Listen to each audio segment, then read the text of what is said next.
Hello guys, welcome back to my channel law की Shikhar. This is me शबीहा नाज।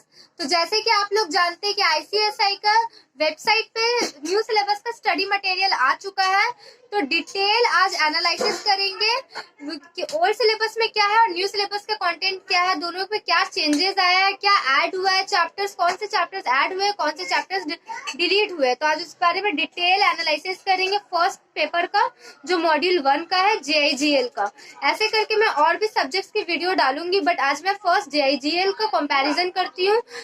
तो जैसे कि आप लोग जानते हैं, ओल्ड सिलेबस में टोटल 17 चैप्टर्स थे, बट अब न्यू सिलेबस में टोटल 18 चैप्टर्स हो गया। जिसके पास ये जेआईजीएल का ओल्ड बुक होगा, उन लोग अपने अपने सिलेबस के कंटेंट को खोलकर देख सकते हैं, और साथ में मैं न्यू सिलेबस का कंटेंट का स्क्रीनशॉट लगा रही हूँ, वहां से आप दोनों को कंपेयर कर सकते हैं। तो sources of law, chapter 1 sources of law ही है, चैप्टर 2 कॉन्स्टिट्यूशन ऑफ इंडिया है, चैप्टर 3 जो इंटरप्रिटेशन ऑफ स्टैट्यूट्स है, chapter 4 general clauses of act 1897, ये न्यू सिलेबस में नहीं है, इसको डिलीट कर दिया गया है।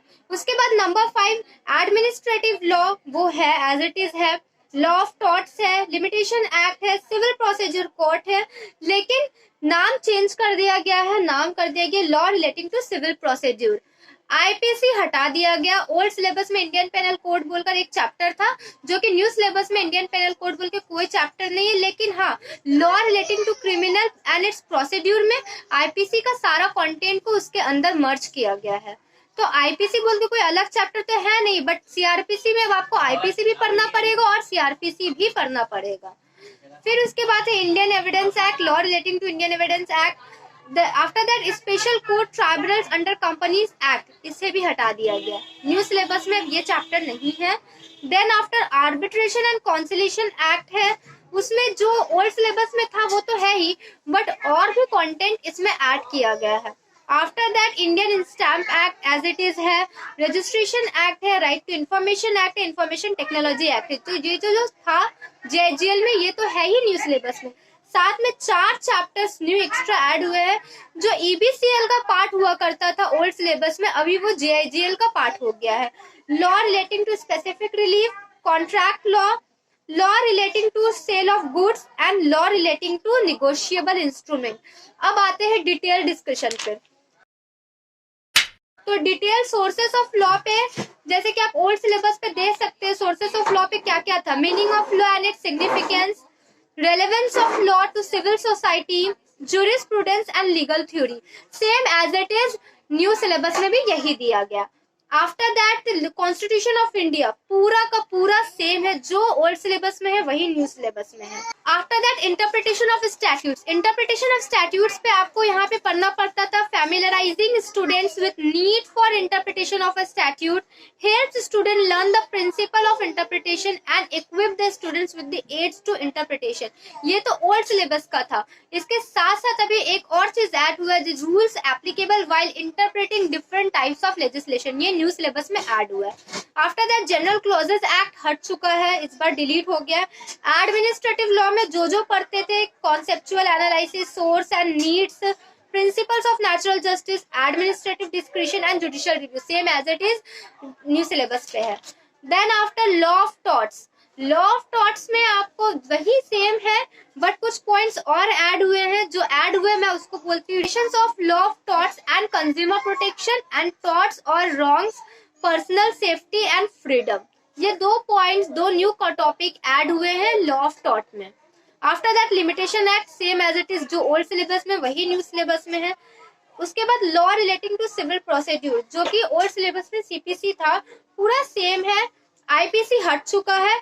Law relating to criminal procedure, जो सीआरपीसी है, उसी में सारा पॉइंट आईपीसी का ऐड हुआ है। इसमें क्लासेस ऑफ क्रिमिनल कोर्ट है, पावर ऑफ कोर्ट है, cognizable and non cognizable offences, summons and warrants and summary trial, ये तो सीआरपीसी का है।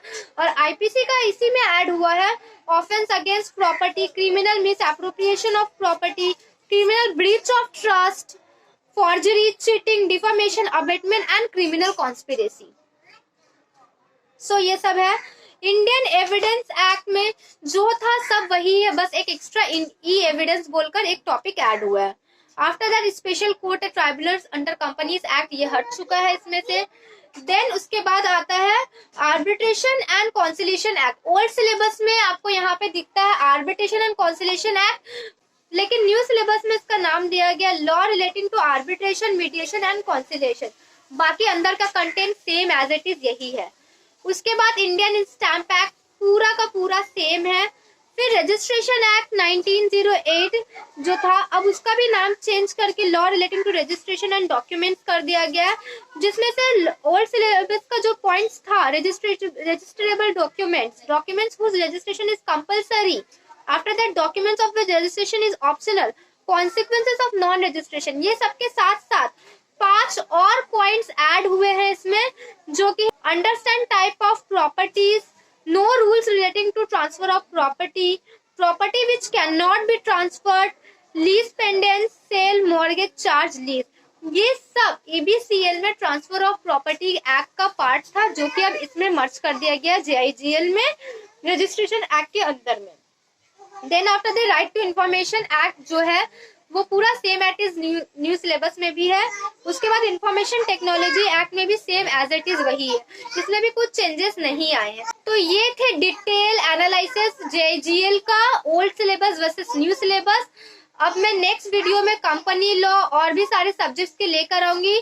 तब तक के लिए बने रहे। अगर अच्छी लगी तो लाइक शेयर एंड सब्सक्राइब करें मेरे चैनल को। आने वाली नेक्स्ट वीडियो के लिए मेरे साथ कनेक्टेड रहे। तब तक के लिए बाय बाय।